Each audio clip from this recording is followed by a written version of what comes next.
Hello friends, this is Tanya. So welcome back to my channel Tanya talks and reaction. तो फिर मैं हाजिर हूँ एक नए वीडियो के साथ। वीडियो का टाइटल मैं आपको पढ़ के बताती हूँ। Jammu and Kashmir news protest erupt after Kashmiri Pandit Rahul Bhatt killed in Budgam. तो आपको ये पता है कि अभी रिसेंटली एक कश्मीरी पंडित की उनके ऑफिस बडगाम में अपने ऑफिस में काम करे, तो वहाँ सबके बीच में सरेआम दिन में गोली मार दी गई है। तो इस बारे में कंप्लीट वीडियो है, बहुत ही सैड न्यूज़ है। एबीपी न्यूज़ की वीडियो है। वीडियो का जो ओरिजिनल लिंक है वो डिस्क्रिप्शन बॉक्स में डाल दूंगी, आप वहाँ जाके चैनल को सपोर्ट करिए। और अगर आपको मेरी वीडियो पसंद आती है तो मेरे वीडियो को लाइक करिए, मेरे चैनल को सब्सक्राइब करिए और शेयर करिए अपने फ्रेंड्स और फैमिली के साथ। चलिए फ्रेंड्स, वीडियो देखना स्टार्ट करते हैं। वीडियो देखने के बाद इस बारे में बात करेंगे। सहयोगी लाइव जुड़ रहे हैं हमारे साथ।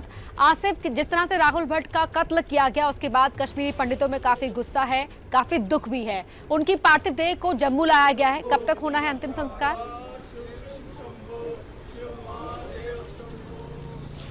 देखिए, जम्मू शव पहुंच चुका है और दोपहर होने से पहले इसका अंतिम संस्कार करना है, इस बात की जानकारी हमको दी गई है। लेकिन जिस तरीके से इस घटना को अंजाम दिया गया, इस हत्या को अंजाम दिया गया, उससे काफ़ी ज़्यादा गुस्सा और डर दोनों ही कश्मीरी पंडितों में यहाँ पे फैल गया है। क्योंकि ये हत्या जिस जगह पे अंजाम दी गई वहाँ पे केवल बडगाम चाडोरा का तहसील ऑफिस ही नहीं है, उसी परिसर में एसडीएम का ऑफिस भी है और सीजेएम का कोर्ट भी है। यानी ये कोर्ट परिसर भी था, इसीलिए इतनी सुरक्षा के बीच में इस हत्या को अंजाम देने के लिए दो हमलावर जो है ऑफिस के अंदर गए, ताबड़तोड़ फायरिंग की और वहां से भाग निकलने में कामयाब हो गए। उससे कहीं ना कहीं जो है काफी ज्यादा डर है। क्योंकि मैं बता दूं कि तकरीबन 6000 ऐसे कश्मीरी पंडित हैं जो पुनर्वास योजना के तहत वापस कश्मीर घाटी लौटे हैं और विभिन्न विभागों में यहाँ पे काम कर रहे हैं। ज्यादातर कश्मीरी पंडित जो है वो स्कूल या शिक्षा विभाग में काम कर रहे हैं और जो स्कूल है वो दूर दराज के इलाकों में फैले हुए हैं और यहाँ पे इनकी तैनाती है। और जिस तरीके से इस हत्या को अंजाम दिया गया उससे इन लोगों में ये डर फैल गया है कि इन इलाकों में जाने पर क्या वो सुरक्षित होंगे। और यही सवाल जो है इस समय कश्मीरी पंडितों के दिमाग में है और इसी के लिए वो विरोध भी कर रहे हैं। आज 10 बजे कश्मीरी पंडित संगठनों ने बोला था कि वो राजभवन के सामने प्रदर्शन करेंगे और सरकार से सुरक्षा की मांग और सरकार से सुरक्षा को लेकर सवाल पूछेंगे। लेकिन सुरक्षा कारणों से शायद इस प्रदर्शन को ना होने दिया जाए। लेकिन जो विभिन्न इलाकों में कश्मीरी पंडित जहां पे रहते हैं, चाहे वो श्रीनगर का इंदिरा नगर इलाका हो, बडगाम का शेखपुरा हो, बारामूला हो या फिर अनंतनाग के वीसू या मटन इलाके हो, जहां पे विस्थापितों के लिए कॉलोनी बनी है, बड़ी संख्या में विस्थापित वहां पे रह रहे हैं, तो वहां पे आज दिन भर विरोध प्रदर्शन करने की भी बात कही गई है। और ज्यादातर जो कश्मीरी पंडित सरकारी कर्मचारी हैं वो आज दफ्तर नहीं जा रहे हैं, क्योंकि उनका ये कहना है कि जब तक सरकार पूरी तरीके से उनको सुरक्षा पर आश्वासित नहीं करती तब तक वो अपना काम नहीं कर सकते हैं।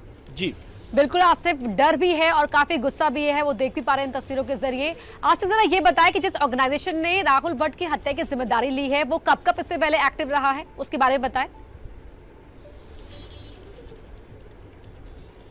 देखिए, जिस संगठन ने इसकी जिम्मेदारी ली है ना तो खुफिया एजेंसियों के पास ही और ना ही जम्मू कश्मीर पुलिस के पास इसके बारे में ज़्यादा जानकारी है। हमने कल एसएसपी बडगाम से इस बारे में बात की और इसके साथ साथ जम्मू कश्मीर पुलिस के वरिष्ठ अधिकारियों से। उन्होंने कहा कि ये किसी बड़े संगठन का छद्म ऑर्गेनाइजेशन है, यानी एक फेस हो सकता है जो इस तरीके की घटना को अंजाम दे रहा है, ताकि जो यहाँ पे सक्रिय मिलिटेंट संगठन है उनकी तरफ उंगली ना उठ सके। क्योंकि जिस तरीके का डर का माहौल पैदा करने की कोशिश की गई है एक स्पेक्टेकुलर हत्या को अंजाम देकर, वो उससे यही माना जा रहा है कि किसी संगठन ने अपने शैडो ऑर्गेनाइजेशन को आगे करके कश्मीर टाइगर्स नाम के एक ऐसे संगठन के जरिए जिम्मेदारी ली है जिसके बारे में ना तो सुरक्षा एजेंसियों के पास ही ज्यादा जानकारी है और ना ही यहाँ पे लोगों के पास। लेकिन लगातार इस ऑर्गेनाइजेशन की तरफ से फोन पे बयान आते रहे हैं मैसेजेस के जरिए। लेकिन जमीनी हकीकत क्या है कि ये संगठन किस संगठन का छद्म है वो जांच का विषय है और इसके बारे में हम इंतजार कर रहे हैं कि जम्मू कश्मीर पुलिस की जांच पूरी हो जाए और वो इस बारे में कोई स्पष्ट जानकारी हमारे साथ साझा करे। जी आसिफ, बहुत शुक्रिया आपका तमाम जानकारी के लिए। एबीपी न्यूज आपको रखे आगे।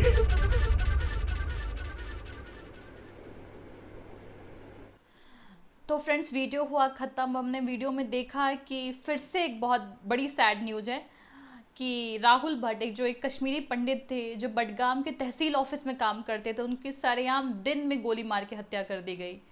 तो ये एक बहुत सैड और बहुत सरप्राइजिंग न्यूज़ है कि गवर्नमेंट इतना इनिशिएटिव लेने के बावजूद ये सारी चीज़ें हो रही हैं। तो इसका मतलब कि सिक्योरिटी में अभी भी कुछ ना कुछ लूप होल्स हैं जिसको सुधारने की सख्त ज़रूरत है। अगर हम उसको नहीं सुधारेंगे तो फिर तो भाई वो तो बस मौके का फ़ायदा उठाते हैं। उनको जब मौका मिला वो एक मौका नहीं छोड़ने वाले।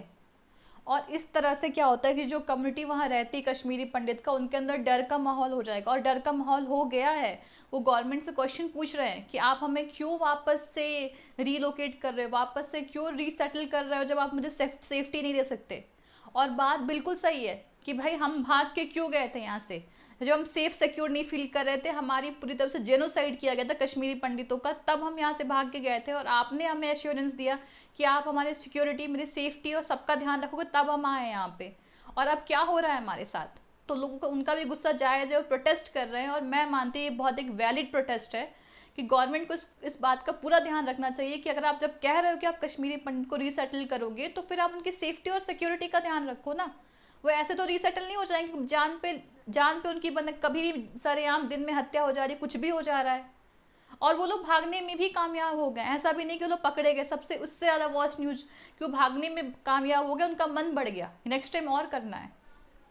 तो सोचो आप, मतलब किस तरह के ये लोग हैं, कौन सा नेटवर्क चल रहा है, जो नेटवर्क इतना, गवर्नमेंट इतने स्ट्रिक्ट रूल्स एंड रेगुलेशन लगा रही है, हमारी आर्मी इतनी एक्टिव है, पूरे दिन आर्मी जो भी टेररिस्ट हैं उनका सफाया करने में, उनको डीमिलिटराइज करने में, उनको हटाने में, फिर भी ये लोग कामयाब हो जा रहे हैं।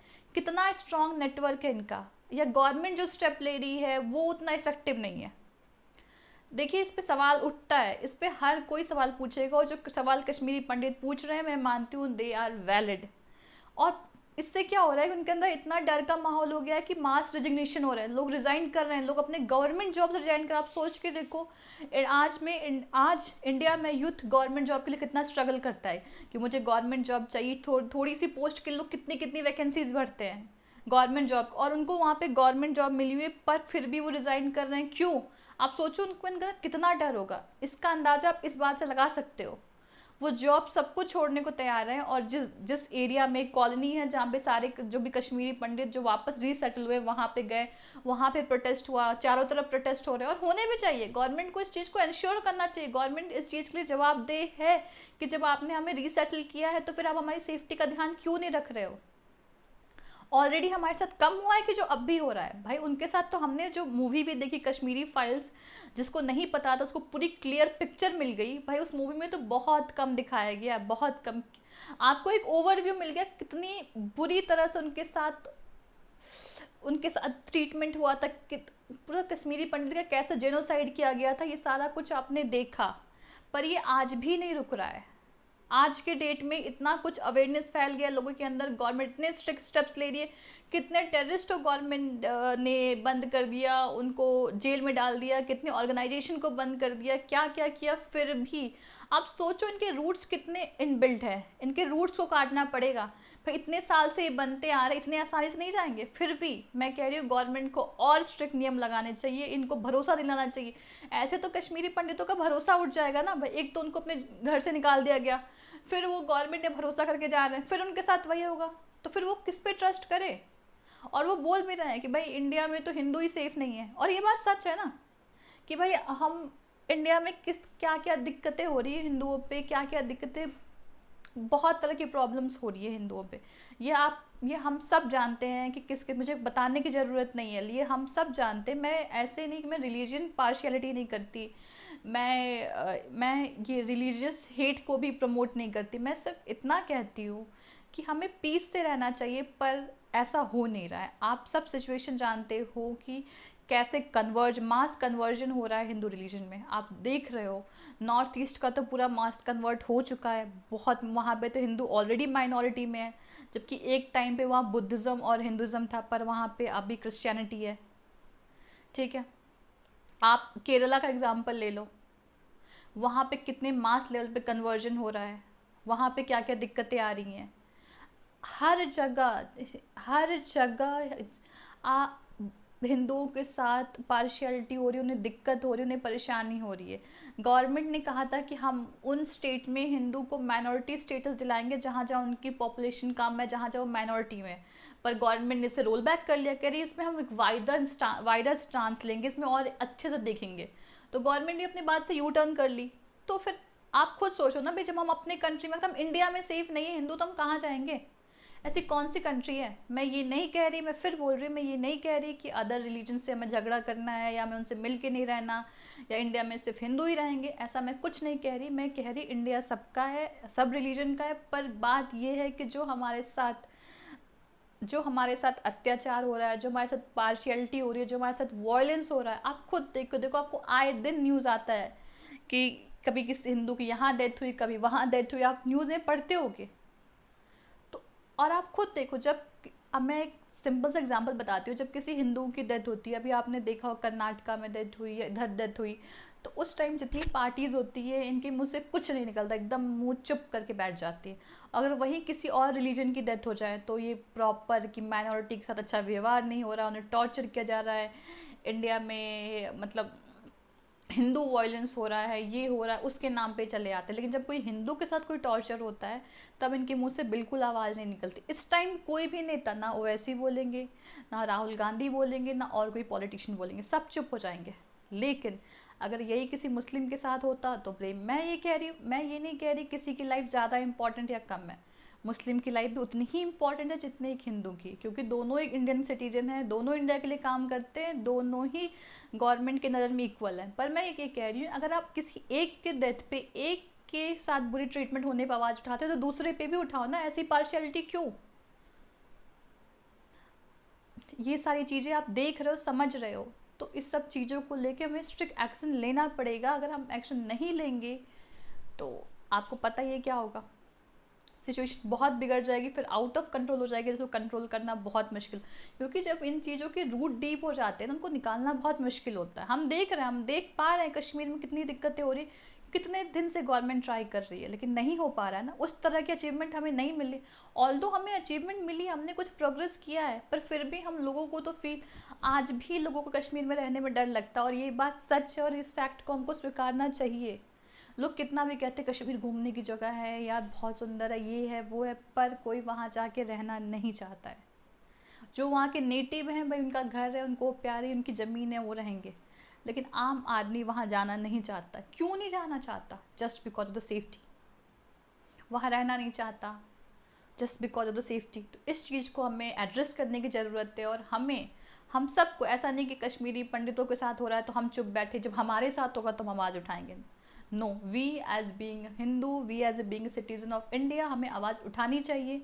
मैं ये नहीं कह रही हमें प्रोटेस्ट करना चाहिए, पर हाँ, हमें अलर्ट रहना चाहिए, हमें आवाज़ उठाना चाहिए, हमें अपने गवर्नमेंट से क्वेश्चन पूछना चाहिए, क्योंकि हम एक डेमोक्रेटिक कंट्री में हैं और डेमोक्रेटिक कंट्री में we have right to ask questions to the government. तो हमें क्वेश्चन पूछना चाहिए कि भाई जब आपने ये कहा था तो आप ऐसा क्यों कर रहे हो। जब मैं ये बोल रही हूँ, अगर एक आदमी क्वेश्चन पूछेगा, 2, 10, 200, 300, लाख लोग पूछेंगे, गवर्नमेंट इग्नोर कर देगी। पर अगर मास पॉपुलेशन, पूरी कंट्री एक ही क्वेश्चन पूछेगी गवर्नमेंट से, तो गवर्नमेंट के लिए इग्नोर करना मुश्किल हो जाएगा। वो उस चीज़ का सॉल्यूशन निकालेंगे। ऐसे नहीं कि एक कम्युनिटी के साथ हो रहा तो उनको छोड़ दो, हमारे कम्युनिटी पे आएगा तो फिर हम करेंगे। ऐसे बट के नहीं रहना, हमें यूनाइटेड रहना है।